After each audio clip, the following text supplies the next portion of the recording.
Bonjour à tous pour cette nouvelle causerie. Aujourd'hui, je vais vous parler de ces mécanismes de défense que nous sommes souvent amenés à mettre en place et qui malheureusement donnent rarement les résultats espérés. À tout de suite.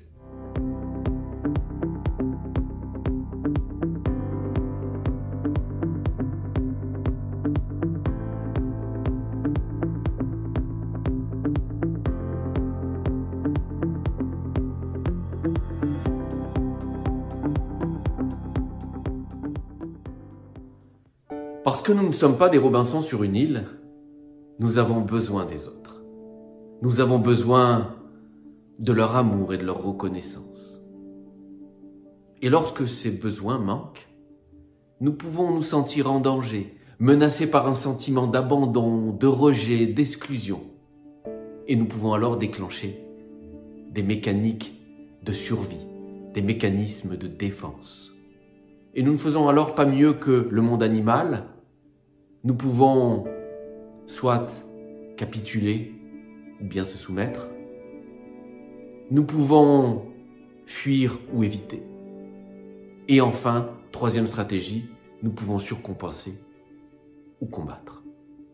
Selon notre tendance tempéramentale d'aller vers les autres, d'aller contre les autres, ou bien d'éviter les autres, nous aurons une tendance à choisir plutôt des stratégies inactionnelles, telles que la capitulation ou l'évitement, ou bien nous choisirons plutôt des stratégies réactionnelles, telles que la surcompensation et le combat.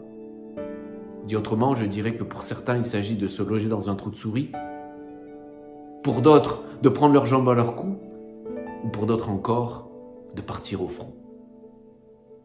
Nous choisissons ces stratégies comme on choisit ses pions pour assurer sa défense. Voici une liste non exhaustive de comportements stratégiques.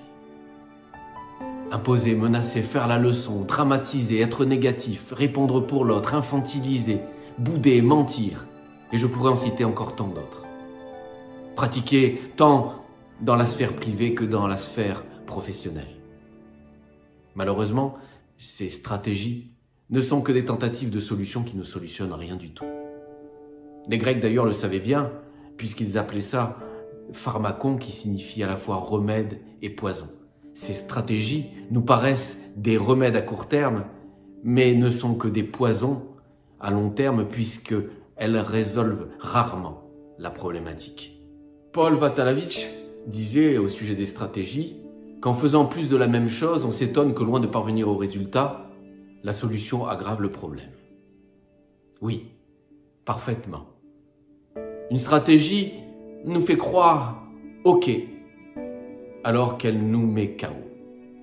Elle nous met KO parce que, en nous soumettant, en fuyant, en nous battant, nous risquons fort de perdre l'altérité au lien. Et en plus, alors que nous sommes dans cette quête d'amour et de reconnaissance, nous risquons fortement de ne pas obtenir ce que nous cherchons.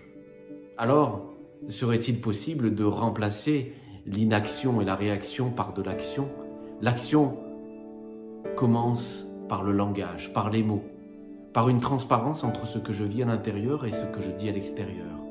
Je peux exprimer ce que j'espère, je peux exprimer mes déceptions, je peux dire parce que dire, c'est grandir.